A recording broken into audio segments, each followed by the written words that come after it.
If you have a variable rate mortgage or a line of credit, the next move the big banks make could mean more money in your pocket.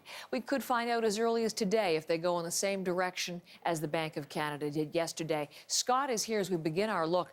The reaction to that surprise cut yesterday continues almost 24 hours later. Let's start with the impact on mortgages, Scott. I mean, I wish I could demonstrate it. Variable rate holders are clicking their heels. It's very excited about it. Their monthly payments are going to come down because they are directly tied to the prime mortgages. The fixed mortgage holders, the fixed mortgages will come down eventually, but they're more related to the bonds, and so they're locked in, and you have to refinance and take advantage of that. But what's interesting is we haven't heard yet from the major banks, and they're dragging their heels in this. TD has sort of indicated that they're hesitating.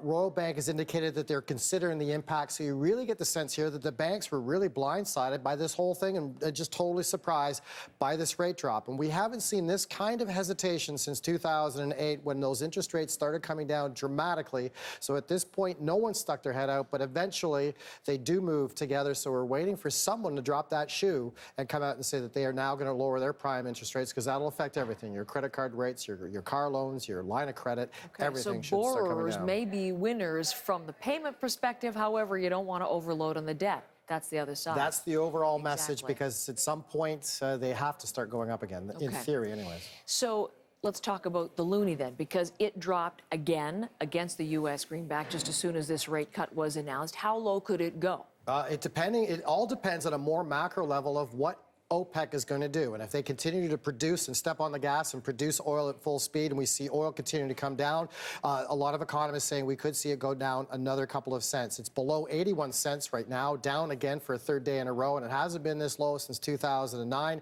So a lot of people are worried about inflation too, because we're not going to get the bang for our buck that we used to. We're going to be paying more to go across the border. We're going to pay more for things like electronics, like books, like even groceries, and we're going to find out exactly what's grown outside of the country, because it's down 20% since this time last year. So bad news for travelers outside to the States, bad news for importers, and then those of us who buy those imported goods.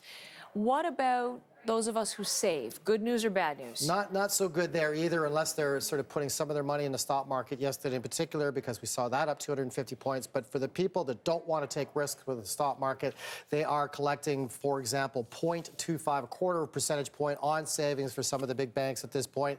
And that hurts anybody on a fixed income. As far as pension funds as well, they've got a lot of sort of bank accounts and T-bills, so not so great if you're a saver, but great if you've got a lot of debt. Scott, thank you very much. And later in the hour, because there's still so many questions about this, we'll look sort of the macro level, the kind of message this bank rate cut is sending, and what the reaction is on Bay Street. And Scott will have that to come.